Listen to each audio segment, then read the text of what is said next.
Nós estamos agora já, o capítulo 18 já é uma aproximação dos últimos dias de Jesus, quando ele já está caminhando um pouco mais próximo da cruz, já, nos evangelhos. E os seus discípulos já estão percebendo a hostilidade. Um dos últimos sermões a gente viu o quanto que seguir a Jesus é algo difícil, que ele nos está chamando para, em muitos casos, o sofrimento, a dor, a luta, a adversidade. E agora Jesus vai contar uma parábola que traz um alento, uma confiança para os seus discípulos, mas eles precisavam de um fator importante na vida cristã, que é a oração. Então hoje a gente vai falar sobre uma parábola que fala sobre oração, mas não só oração, ela é muito mais profunda do que à primeira vista ela se apresenta. Então Lucas capítulo de número 18, versículo 1 a 8 diz: Então Jesus contou aos seus discípulos uma parábola, para mostrar-lhes que eles deviam orar sempre e nunca desanimar. Ele disse: Em certa cidade havia um juiz que não temia a Deus nem se importava com os homens. E havia naquela cidade uma viúva que se dirigia continuamente a ele, suplicando-lhe: Faze-me justiça contra o meu adversário. Por algum tempo ele se recusou, mas finalmente disse a si mesmo: Embora eu não tema a Deus, nem me importe com os homens, esta viúva está me aborrecendo. Vou fazer-lhe justiça para que ela não venha me importunar. E o Senhor continuou: Ouçam o que diz o juiz injusto. Acaso Deus não fará justiça aos seus escolhidos que clamam a Ele dia e noite? Continuará fazendo-os esperar? Eu lhes digo, Ele lhes fará justiça e depressa. Contudo, quando o Filho do Homem vier, encontrará fé na terra? Vamos orar? Deus bendito, nós queremos ouvir a Tua voz. Queremos ser edificados pela Tua palavra. E nós te pedimos que o Senhor nos ajude nessa tarefa. Reconhecemos a nossa incapacidade humana de tanto entender a Tua palavra quanto a expor. Por isso nós pedimos o trabalho do Teu Espírito Santo iluminando a nossa mente e colocando a sensibilidade no nosso coração para que tenhamos condições de compreender a Tua palavra e de vivermos por meio dela. Fala as nossas vidas, Pai, fala aos nossos corações. É o que nós te pedimos, Pai, o fazemos em nome de Jesus. Amém. Meus irmãos, para nós que vivemos em um país de liberdade religiosa, onde a gente pode vir a um lugar como esse, cultuar ao Senhor e louvar a Deus, algumas coisas, algumas passagens da Bíblia, elas perdem um pouco o seu impacto. Passagens essas que eu creio que em alguns países elas ganham uma relevância ainda maior e um significado ainda mais profundo. No nosso estudo de segunda-feira a gente está estudando sobre seitas e heresias e uma das últimas que nós vimos foi o islamismo. E nós vimos que o Alcorão, ele apresenta em várias partes versículos ou textos que incitam à violência. E esses versículos, eles são levados com seriedade, com consistência por muitos muçulmanos. E por essa razão, em alguns países, há uma verdadeira batalha entre os muçulmanos e aqueles que não são muçulmanos, sobretudo os cristãos.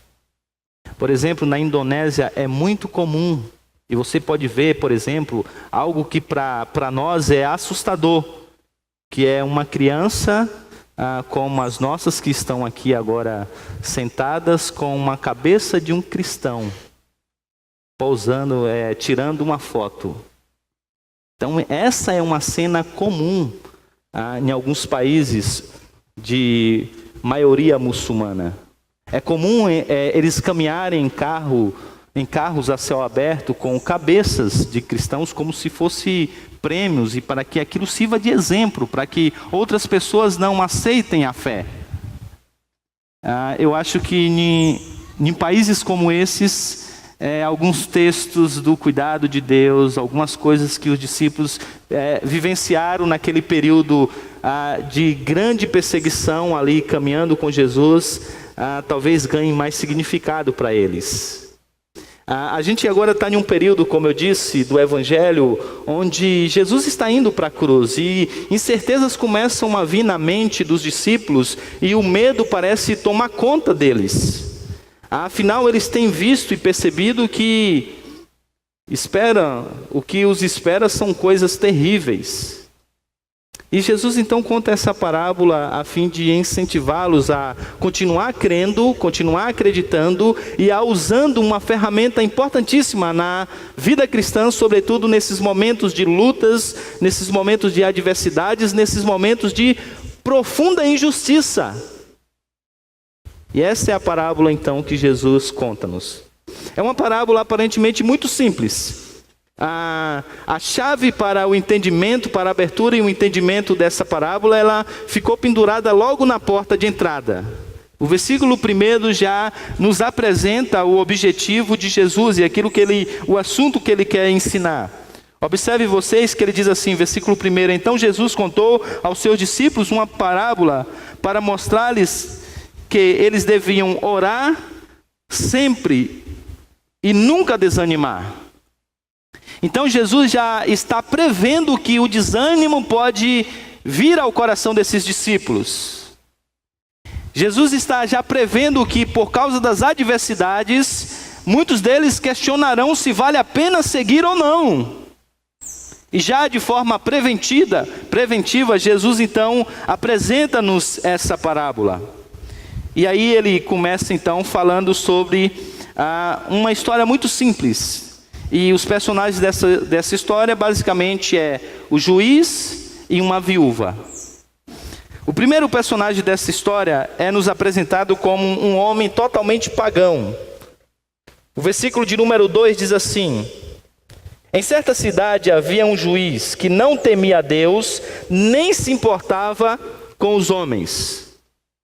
Bem, a descrição que Jesus faz desse juiz é uma descrição que nós precisamos entender na sua profundidade e, sobretudo, dentro do contexto do Oriente Médio do primeiro século. A primeira coisa que nós precisamos entender é a função de um juiz nesse período. O juiz era, sobretudo, para ser justo e julgar as causas, principalmente dos oprimidos. O ofício já havia sido instaurado no Antigo Testamento e o rei Josafá já havia apresentado a maneira como o juiz deveria se portar. Ele deveria ser temente a Deus e ele deveria agir com justiça, sobretudo com os mais necessitados, os órfãos e as viúvas. Só que esse juiz, diz o texto, que ele não teme a Deus. Esse juiz, ele não tem nenhum temor pelo Senhor. E ele é um juiz corrupto. Alguns textos do Oriente Médio chegam a dizer que nesse período, a corrupção estava tão grande, que eles se corrompiam até mesmo por um prato de comida. Não havia caráter de justiça na vida desses juízes. E esse que nos apresenta aqui, então, é um juiz que não teme a Deus. Ele não age segundo a sabedoria das Escrituras. Mas, além disso, uma outra informação nos é apresentada e ela precisa também ser entendida num contexto do Oriente Médio. Diz o texto que esse juiz também, ele não se importava com os homens. A palavra aqui, há uma tradução possível aqui, traz uma ideia que é muito mais forte do que a gente pode imaginar. No Oriente Médio, e não só no Oriente Médio, mas até mesmo na nossa cultura, orgulho e vergonha são duas palavras importantes na conduta, na educação, na conduta e na convivência social. Por exemplo, quando você quer falar que o seu filho, ele é um menino bom, é um menino correto, o que você diz? Esse menino é orgulho do pai. Ou essa menina é o orgulho do pai ou da mãe. É assim que a gente diz. Quando faz uma coisa feia, terrível, o que que nós falamos? Filho ou filha, você está me envergonhando. Ou senão a gente diz assim, mas que coisa vergonhosa, não é? Isso porque não é de hoje que nós tomamos essas duas ideias, orgulho e vergonha, como uma das maneiras de educar e uma das maneiras de nós expressarmos aquilo que nós somos de forma positiva ou negativa. Quando diz então que esse juiz ele não se importava com os homens, a palavra que aparece traz essa ideia de orgulho e vergonha. E o que o texto quer dizer aqui, dentro do seu contexto original, é que esse homem, ele já estava vivendo em um ponto da sua iniquidade, que ele já tinha perdido essa vergonha na cara. Uma tradução aqui poderia ser exatamente assim: esse juiz ele não temia a Deus e já não tinha mais vergonha na cara. Em outras palavras, diante das injustiças que ele praticava, ele já não ficava mais vermelho. Sabe quando a gente faz uma coisa errada em público, que a gente viu que todo mundo percebeu, a gente fica sem graça, constrangido, né? A gente brinca de que diz assim, olha, eu fiquei vermelho de vergonha. Ele não dava a mínima para isso. Então, observe que esse juiz julgava de forma injusta. E não adiantava dizer assim, pelo amor de Deus, julgue a causa dessa mulher. Porque ele não tem amor por Deus, ele não teme a Deus. Alguém poderia lá no meio da multidão dizer também assim, tenha dó dessa mulher, você não tem vergonha na cara de estar sendo injusto com ela, quando você deveria aplicar a justiça? Também não adianta, porque ele também não tem vergonha na cara. E nenhuma vergonha na cara. E aí o texto diz que é a esse juiz que a mulher se dirige. E quem é a mulher? Jesus propositalmente coloca então a presença de uma viúva. O texto diz, versículo de número 3, e havia naquela cidade uma viúva que se dirigia continuamente a ele, suplicando-lhe, faze-me justiça contra o meu adversário. Bem, o fato de ser uma mulher e o fato de ser uma viúva nos apresenta algumas coisas que nós precisamos entender. Primeiramente, essa era uma mulher desamparada, porque uma mulher nunca iria a nenhum tribunal. Em um mundo dos homens, a mulher não estaria lá presente. Então, se ela foi no tribunal, é porque ela não tinha mais ninguém para defender a sua causa, para lutar por ela. Ela estava sozinha. E ela vai, e é por isso, inclusive, que ela é ouvida. Porque os estudiosos dizem que nesse período, o tribunal era feito de muitas pessoas. E todo mundo gritava, todo mundo queria que o juiz fizesse justiça.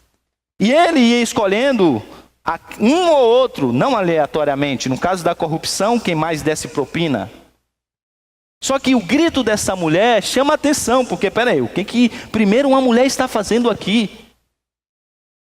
Então, essa era uma mulher desamparada. Além disso, a questão aqui envolve dinheiro e é uma questão urgente. Porque se ela está desamparada, ela precisa desesperadamente que ele faça justiça para que ela possa ter aquilo que ela necessita. Provavelmente o marido dela tinha morrido e alguém tinha tomado indevidamente os seus bens. E ela estava correndo agora atrás disso, mas ela está sozinha. E ela é uma mulher pobre. Ela é uma mulher pobre. Por ser uma mulher, ela é fraca demais para exigir. Por ser pobre, ela não consegue comprar a justiça. E aí o texto diz então que ela está sendo injustiçada, porque ela diz, faze-me justiça contra o meu adversário. É bem provável, diz os comentaristas, que esse juiz estava recebendo o suborno do seu adversário. E ela vai então clamando por justiça. E o texto continua dizendo, no versículo de número 4, que o juiz parece resistir por um tempo. Olha só, o versículo 4 diz, por algum tempo ele se recusou. Mas afinal disse a si mesmo. Aqui é uma expressão idiomática que é pensou em si mesmo. Ele parou um pouco para refletir. E ele diz: embora eu não tema a Deus, nem me importe com os homens, esta viúva está me aborrecendo. Vou fazer-lhe justiça para que não venha me importunar. A primeira coisa é que mostra a atitude dessa mulher em busca da justiça. A ideia de vir, ou a ideia de constante, mostra que essa mulher, ela ia lá todos os dias. Todos os dias, ela ia e ela voltava, e ela clamava, e ela clamava. É tanto que a palavra importunar, que nos é apresentado aí, é o sinônimo de, em outras palavras, é como se ele estivesse dizendo assim, ó, essa mulher já está me dando dor de cabeça. Importunar literalmente seria uma espécie de soco no olho, deixar o olho roxo. Então não dá para dizer que ela ia agredi-lo fisicamente, porque ela era uma mulher fraca. Então ele compara a dor de alguém que sofre um soco no olho com a dor de cabeça que essa mulher está dando. Essa aqui, com todo respeito às mulheres, é uma mulher enjoada, no sentido positivo da palavra. Ela já está enchendo a paciência, ela já está, ele não está aguentando mais. E aí então diz o texto que ele resolve então fazer justiça. Aí Jesus então, versículo de número 6, faz a aplicação da parábola. Ele diz assim: e o Senhor continuou: ouçam o que diz o juiz injusto.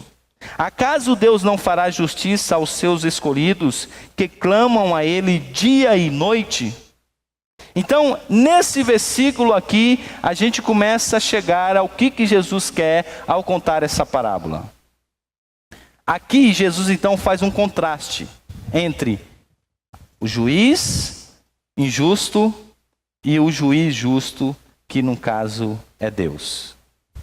Então ele diz assim, ele vai fazer alguns contrastes. Ele diz assim: olha, você não está vendo esse juiz injusto, que deveria fazer justiça, mas não fez? Ele ouviu a oração dessa mulher. E ele ouviu de tanto ela insistir. Se um juiz injusto consegue então fazer o bem a alguém, quanto mais o Pai, que é um juiz justo, não fará aqueles que a Ele clamam. Então, a ideia agora, o que Jesus quer contando essa parábola, é mostrar ou contrastar o caráter de Deus com o caráter desse juiz. E aí ele vai fazer esse contraste: o juiz é injusto, Deus é justo. O juiz, ele é totalmente distante, ele não tem nenhum sentimento pela mulher. Deus, no entanto, ele é próximo da gente, ele tem sentimento por nós. A ideia de eleição apresenta isso: Deus nos elegeu porque Ele nos amou. Então, sim, enquanto o juiz não tem nenhuma relação de misericórdia, de compaixão, de amor para com a mulher, Deus, Ele tem essa relação conosco. Ele nos elegeu e Ele se relaciona conosco em amor. O juiz é injusto e se preocupa apenas em reduzir a sua dor. Ele é extremamente egoísta. Ele só resolve o caso dessa mulher porque não tem mais jeito. Se pudesse ter outro jeito, ele daria, mas porque ela já está enjoando demais, é que ele então resolve. E aí Jesus vai dizer: mas o Pai não é assim. O Pai não é dessa maneira.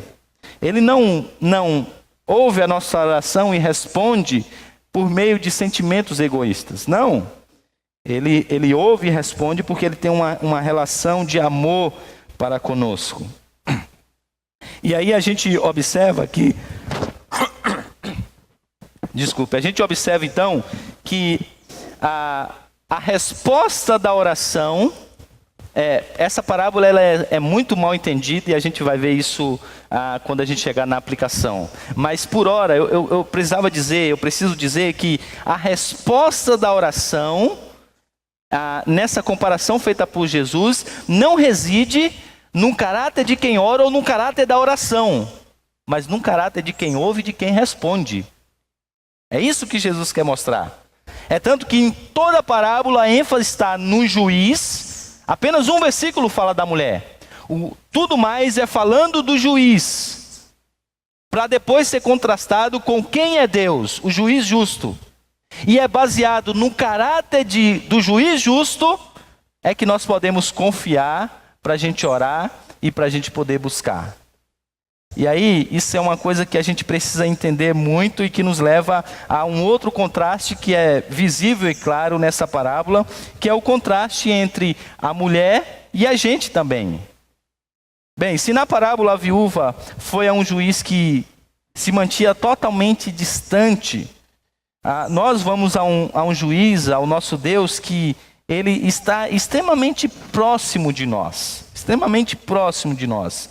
Se na parábola a viúva foi um juiz que não queria resolver o problema daquela mulher, nós estamos indo em oração a um Deus que está preocupado em resolver, de acordo com a sua vontade, os nossos problemas. E aí o melhor de tudo, se na parábola a mulher vai a um juiz sozinha porque ela está desamparada, quando a gente vai ao Pai, a gente vai com o melhor advogado do mundo, Jesus Cristo. A Bíblia diz que Ele é aquele que intercede por nós diante do Pai. A Bíblia diz que é Ele que luta pelas nossas causas diante de Deus. A gente vai por meio de um advogado que está preocupado em defender a nossa causa. Isso é muito lindo em a gente poder observar, então, essa parábola. E aí a gente chega no final da parábola. O que Jesus quer mostrar aqui, então, é o seguinte: comparando o caráter do juiz injusto com o caráter do juiz justo, discípulos, então, vocês entenderam, né? Confiar em Deus é algo que é ponto pacífico. Ok para vocês? Podem confiar no juiz justo, porque ele não é como esse juiz. Vocês podem confiar no meio das adversidades, no meio das injustiças da vida. Vocês podem clamar a esse juiz justo, porque ficou claro que ele tem um caráter que nós podemos confiar. Não é como os juízes humanos, ok? Os discípulos dizem, não, ok. A maneira como Jesus apresenta, ou pelo menos como Lucas registrou isso, aponta para o fato de que a pergunta feita por Jesus, em si mesma já apresenta uma resposta positiva. E a resposta ela é óbvia. Sim, a gente pode confiar, a gente pode, é Ele que Ele ouve a nossa oração. Mas existe ainda uma última pergunta. E a última pergunta é: será que o povo permanecerá em fidelidade? Essa é a pergunta que nos apresenta aí no versículo de número 6. Olha só, versículo de número 8, melhor dizendo. Ele diz, eu lhe digo, ele lhes fará justiça e fará depressa. Contudo, quando o Filho do Homem vier, encontrará na terra fé? Essa é a pergunta. Ou seja, o que Jesus apresenta aqui é o seguinte, quanto ao fato de que vocês vão, no meio da adversidade, buscar ao juiz para julgar a causa de vocês, e vocês vão achar nele alguém que tem caráter, que cumpre a sua palavra, que cumpre as suas promessas, que cumpre aquilo que diz, isso é ponto pacífico. O ponto é, até quando vocês vão viver crendo nisso? O ponto é, quando ainda mais próximo da cruz eu estiver, até que ponto vocês vão continuar acreditando na promessa? Gente, e os nossos pés, assim como os dos discípulos, eles são tão vacilantes que nós, a despeito de sabermos disso, nós também, como eles, fraquejamos na nossa fé. Não é que os discípulos, por exemplo, não acreditaram que aquele que estava pendurado na cruz ressuscitaria no terceiro dia, porque Deus assim prometeu durante todo o Antigo Testamento, que eles foram, um foi pescar, o outro foi para um caminho em Emaús. Por isso que a pergunta de Jesus é uma pergunta justa. Que vocês podem confiar no caráter de Deus para responder às orações, porque Ele cumpre as suas promessas, isso é ponto pacífico. Agora, vocês vão ter fé para acreditar nisso? Vocês vão acreditar nisso em meio à dificuldade?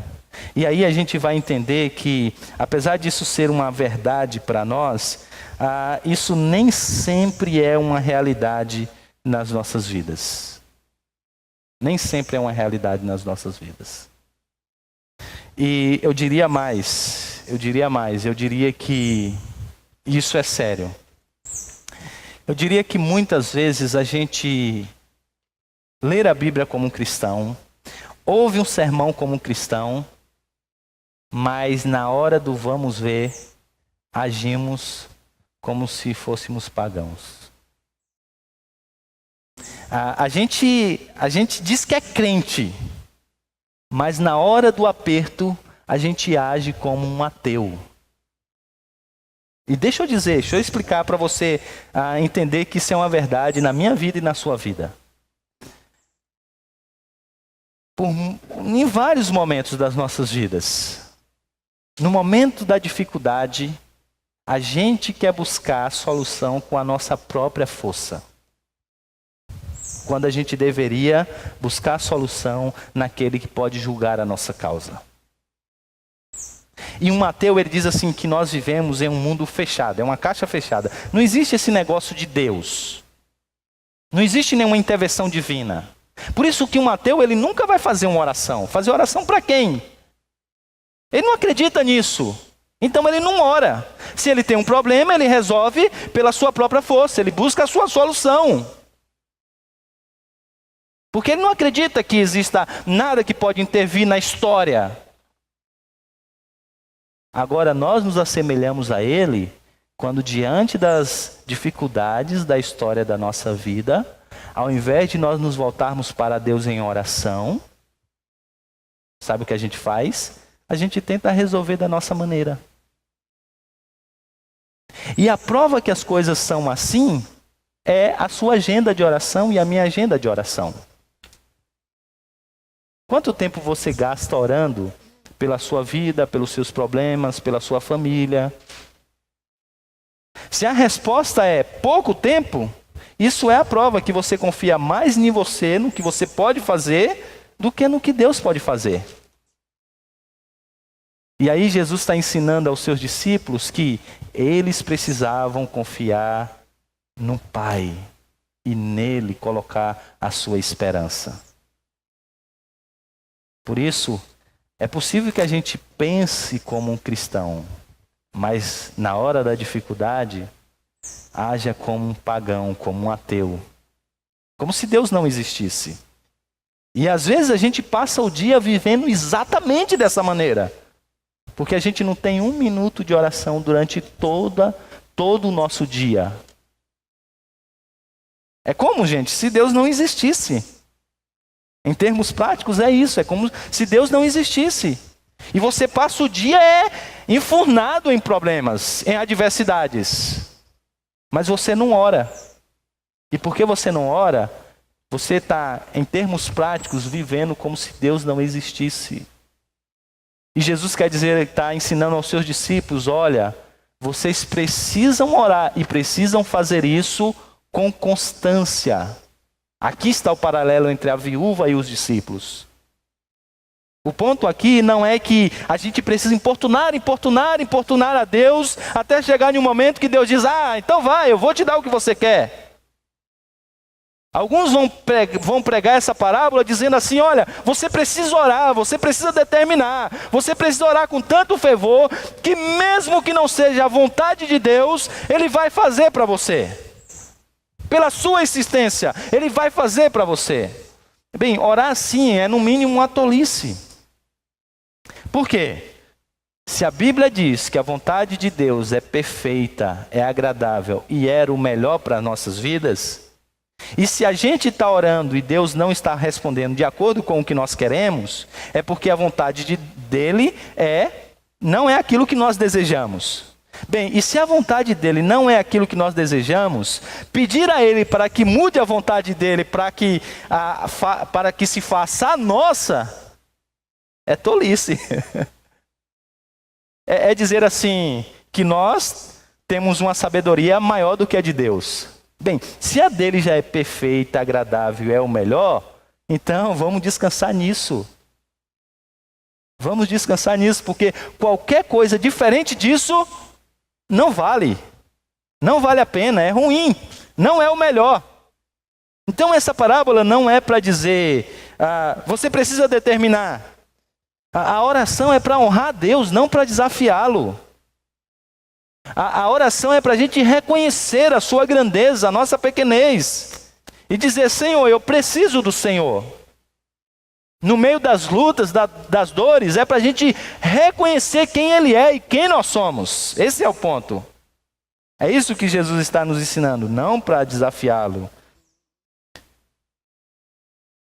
Então a resposta, ela está firmada no caráter de Deus. Uma outra coisa que nós precisamos entender ainda em relação a isso, é que o relógio de Deus não bate no mesmo ritmo que o nosso. E Jesus apresenta isso aos discípulos. É tanto que Jesus aqui no último versículo, versículo de número 8, ele apresenta a tão famosa tensão entre o já e o ainda não. Ele diz assim, olha, vocês podem orar por justiça, e essa justiça vai vir depressa. Mas depois ele se refere à vinda do Filho do Homem, que só se dará na consumação dos séculos. Em um mesmo versículo Jesus diz, a justiça do reino de Deus já está presente, mas ela ainda não foi consumada. E vocês precisam viver com essa tensão. E talvez o profeta que mais lidou com isso foi o profeta Abacuque. Porque o profeta Abacuque está vivendo em um período de grande justiça. E ele olha para um lado e ele vê injustiça, ele olha para o outro, ele vê injustiça, e aí ele faz um clamor desesperado, ele diz, até quando, Senhor, clamarei por socorro, sem que o Senhor me escute? Até quando gritarei a ti violência, sem que traga salvação? E ele continua, por que me fazes ver a injustiça e contemplar a maldade? A destruição e a violência estão diante de mim. Há luta e conflito por todo lado. Por isso a lei se enfraquece e a justiça nunca prevalece. Os ímpios prejudicam os justos e assim a justiça é pervertida. E até quando o Senhor vai deixar isso? E ele clama por justiça, e a resposta de Deus vem no capítulo de número 2. Então o Senhor respondeu. E aí Deus manda que ele escreve em uma visão e diz que a sua justiça vai vir. E mesmo que ela pareça demorada, ele precisava esperar. Porque certamente ela virá e não se atrasará. O relógio de Deus não bate de acordo com o nosso cronômetro. Deus tem o seu tempo de justiça e é isso que ele está apresentando aos seus discípulos. É como se ele já estivesse dizendo, olha, eu vou ser morto, vocês verão uma série de injustiças em todas as esferas da sociedade, vocês vão ser perseguidos e de forma injusta, mas eu queria dizer para vocês, não pense que as coisas saíram fora do controle. Eu continuo reinando. E eu vou julgar todas as coisas. Alguns aspectos dessas justiças vocês talvez até verão. Vocês verão. Outros não. Então Jesus está dizendo, e ele mantém essa tensão entre o já e o ainda não. Uma outra coisa que essa parábola nos ensina é que nós não podemos esperar justiça no reino dos homens. Por isso nós devemos clamar pela justiça do reino de Deus. Então, nós não vamos encontrar justiça no reino dos homens. Por isso que qualquer programa eclesiástico, para-eclesiástico, o que for, para trazer a justiça, para fazer desse país um país justo, um mundo justo, ele já começa com um pressuposto errado. Porque nós vivemos em um mundo caído onde a injustiça sempre baterá na nossa porta. Sempre baterá na nossa porta. Nós vamos vê-la em todos os lugares, em todas as esferas da sociedade. Agora, uma coisa que nós precisamos fazer é exatamente o que Abacuque fez. E é exatamente o que a gente tem deixado de fazer. Por exemplo, a gente vive em um país que é um país marcado pela injustiça. O dinheiro que você paga de imposto, ele não é destinado para, ele não chega para o alvo destinado. Nós pagamos muitos impostos, e são muitos. E esse dinheiro deveria ir para a educação, deveria ir para a saúde, esse dinheiro deveria ir para transporte, esse dinheiro deveria melhorar o nosso país, esse dinheiro deveria ajudar viúvas, esse dinheiro deveria ajudar pessoas que estão em situação difícil, esse dinheiro deveria chegar às pessoas da nossa nação, porque é para isso que nós pagamos impostos. Mas esse dinheiro não chega. Só que nós, como igreja, nós nos calamos. Nós não temos a coragem de fazermos como essa viúva fez, dia após dia. O texto, o verbo que apresenta aí para a ida dela ao tribunal, traz a ideia de uma constância. Ou seja, ela ia, todo dia ela ia lá. Você precisa fazer justiça, ela dizia. E os estudiosos dizem que ela dizia isso aos gritos ainda. Você precisa fazer justiça à minha causa. Você precisa ser justo. E aí Jesus então pega essa mulher, a atitude dessa mulher, e ele faz um link com a maneira da nossa oração. Ou seja, diante de um país injusto, diante da injustiça, nós precisamos clamar a Deus por justiça. Nós precisamos orar: Deus, faz justiça. E precisamos fazer isso dia e noite. Por isso a gente não deveria reclamar tanto da nossa oração se a gente ora pouco por justiça. Se a gente busca pouco a Deus para que Ele faça justiça. Enquanto você não começar a fazer o seu dever de casa, você tem que parar de reclamar, porque você não faz o que você deveria fazer. A gente deveria dobrar mais o nosso joelho e, sabendo que no reino dos homens não haverá justiça, clamar pela justiça do reino de Deus. Para que ela venha, para que ela apareça no nosso meio. Por isso, se tem uma das coisas que nós precisamos fazer mais é orar. Orar a Deus. E às vezes fazer algumas das orações que nós encontramos nos Salmos. Orações imprecatórias mesmo, dizer: Senhor, eles estão se levantando contra o seu ungido, contra o teu reino. Eles estão aprovando leis que vão não apenas ao encontro da tua palavra, mas vão de encontro com a tua palavra.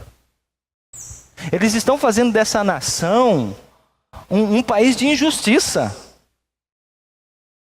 E nós já fazemos parte do teu reino e nós queremos ver a justiça do teu reino sendo feita nessa nação. E a gente precisa pedir para que Deus faça justiça. Para que Deus faça justiça. Mas há uma última coisa, e eu termino com ela. Porque imagine a situação. Os discípulos estão agora já chegando em dias terríveis. E Jesus fala: olha, vocês podem orar e orem, porque creia no caráter de quem vocês estão orando. Vocês são vacilantes, mas ore crendo no caráter de quem vocês estão orando, porque e continue firmes. Esse é o ponto aqui. Eu não preciso me esquecer disso. Jesus faz um link entre a oração e a manutenção da fé. É por isso que ele termina com uma pergunta: mas quando o Filho do Homem voltar, ele achará alguém com fé? Ou seja, ele diz assim: continue orando, porque serão as orações que vão firmar os pés de vocês. Continue orando, porque vocês vão passar por dificuldade, mas se vocês estiverem diante do Pai em oração, vocês vão ter forças para caminhar até o dia onde tudo vai ser consumado. E aí Jesus traz então para a conversa a esperança da glória. A esperança da glória. Esperança essa que ele faria de forma visível quando ele ia instituir a ceia. E Jesus então, diz o apóstolo Paulo em 1 Coríntios capítulo de número 11, diz o apóstolo Paulo, ele diz o seguinte, 1 Coríntios capítulo de número 11. Eu queria que vocês abrissem, por gentileza.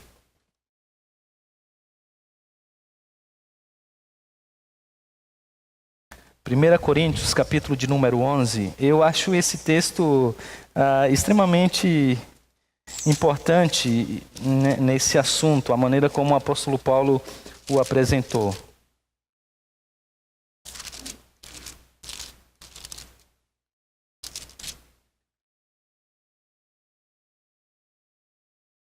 Observe, por favor, o versículo de número 23, diz assim: porque eu recebi do Senhor o que também vos entreguei, que o Senhor Jesus, na noite em que foi traído, tomou o pão, e aí diz que ele pega o pão, e ele parte esse pão, e ele está com os seus discípulos, e ele parte esse pão, e ele começa, como era de costume, repartir os pedaços com as pessoas. E ele diz depois, e tendo dado graças, ele partiu e disse: esse é o meu corpo que é dado por vós, fazei isso em memória de mim. E aí o versículo de número 25 diz: por semelhante modo, depois de haver ceado, tomou também um cálice, dizendo: este é o cálice da nova aliança, no meu sangue, fazei isso todas as vezes que beberdes em memória de mim. Agora observe o versículo de número 26. Porque todas as vezes que comerdes este pão e beberdes o cálice, anuncieis a morte do Senhor até que ele venha. Jesus então apresenta agora uma esperança gloriosa para os seus discípulos. Ele está dizendo assim: vocês vão passar por injustiças. Não vai ser uma vida fácil. Mas agora eu estou apresentando a vocês uma nova aliança. E quando vocês estiverem participando dessa nova aliança, eu queria que vocês lembrassem que haverá um dia onde a justiça será feita. Onde Deus pesará tudo na balança e ele vai ver se há alguma coisa em falta, e ele então fará justiça. E aí, Jesus nos convida aos seus discípulos e a nós, a colocarmos nessa esperança a nossa fé. E por que é importante a gente entender isso? Por que com o iluminismo começou a deixar de lado tudo que diz respeito à fé e aquilo que é sobrenatural? E muitos filósofos disseram assim: olha, esse negócio de que Jesus vai voltar, esse negócio de céu e inferno, esse negócio que haverá um dia para fazer justiça, isso é coisa que não existe. Aí depois um filósofo chamado Karl Marx, ele veio e fez uma crítica ainda mais basilada sobre isso. Ele disse assim: na verdade, a religião, ela é o ópio do povo. Quando ele disse isso, ele quis dizer que a religião, ela é uma espécie ela cria em nós uma paralisia, ela nos deixa, ela é como um entorpecente para nós, que tira-nos da realidade. E aí sabe qual foi a maior crítica que ele fez? Ele disse assim: é por isso que a gente vê tanta injustiça. É por isso que a gente vê pobre sendo oprimido. Por quê? A grande massa que são os religiosos, eles não se voltam para o mundo para resolver essas questões. Eles não se voltam para a questão da injustiça. Por que eles não se voltam? E a resposta dele é uma resposta dentro da mesma linha de pensamento. Eles não se voltam porque eles ficam olhando para... Eles têm uma esperança em outro mundo. Então eles dizem assim: não importa se a gente está sofrendo aqui, a gente tem uma esperança em outro mundo. Aí ele diz assim, não importa se o meu patrão é injusto, a gente tem esperança que um dia Deus fará justiça. E aí ele diz assim, se os cristãos deixassem de ter essa esperança utópica, e se voltassem para as questões e lutassem mais nesse mundo, e não apenas no aqui e agora, e não apenas no lá e no então, a gente teria uma sociedade diferente, ele diz. Bem, se há uma coisa positiva na crítica dele, é que a religião não pode nos tirar da realidade e nos levar à negligência. Isso é uma verdade. Mas ele perdeu um dos aspectos que é singular na nossa fé cristã, que é a nossa esperança gloriosa na volta de Jesus e no dia que ele realmente fará justiça. E ele foge a uma pergunta que ele deveria levantar e tentar responder. Essa fé que nós temos, essa fé que Jesus está apresentando aos seus discípulos, de que eles podem caminhar acreditando na justiça, que o Pai fará justiça em meio às injustiças da vida, essa fé, ela é verdadeira ou falsa? Essa fé é em um Deus que tem um caráter verdadeiro ou é em um Deus falso? Bem, se a resposta é, essa fé é em um Deus falso, a crítica dele tem sentido. E ela poderia ser seguida. Mas se a resposta é, não, essa fé é verdadeira. Existe um Deus que cumpre a sua palavra naquilo que ele diz. Existe realmente um tempo de tensão onde Deus já faz justiça, mas ele, dentro do seu plano eterno, preparou um dia para fazer e aplicar a justiça.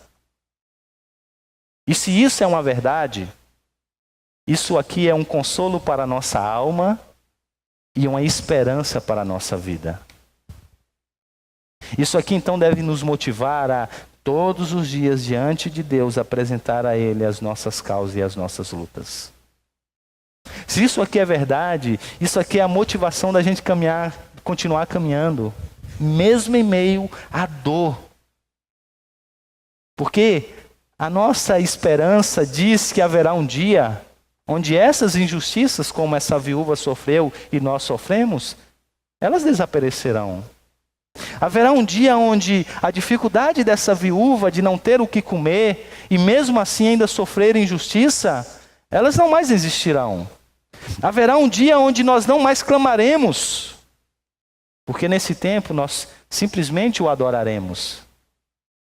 E se isso é uma verdade, gente, a gente tem aqui uma motivação e uma fonte de consolo e esperança que nenhuma outra filosofia pode dar. Por isso é desesperador para alguém que não crê assim. Porque ele vai acreditar em quê? Da onde vem a justiça dos homens? A gente pode esperar algo bom vindo dos homens? Porque eles agora são, diz os filósofos, evoluídos. Eles chegaram à maturidade, eles chegaram ao ápice da razão e agora eles podem controlar o mundo? Criar um mundo melhor? Olhe para a volta de vocês. Vocês não veem isso, eu não vejo isso, nós não vemos isso. Por isso que não tem outro lugar para a gente olhar senão Deus. Entende agora porque Jesus pega essa viúva nessa situação e põe nessa parábola? A quem mais ela pode recorrer? Quem pode socorrê-la? Quem pode ajudá-la? Ela não tem a ninguém. Nós só temos a Deus. Nos voltemos mais para Ele. Eu queria que você baixasse sua cabeça. Eu queria convidar os presbíteros para que estivesse aqui à frente com a gente. E eu queria que quando você participasse hoje dessa ceia, você pensasse nisso. Nessa esperança gloriosa de conforto, de consolo, que a palavra de Deus nos apresenta. Quando nós estivermos participando, eu queria que você participasse lembrando disso, que nós estamos aqui anunciando o reino de Deus, até que Ele venha. E a gente pode crer no caráter do Pai que prometeu, que Ele virá. Não é dúvida isso aqui, gente. Não é jogar na sorte. Isso aqui é real. Isso aqui é verdadeiro. Queria convidar os diáconos também para que pudessem nos ajudar, por favor, na distribuição.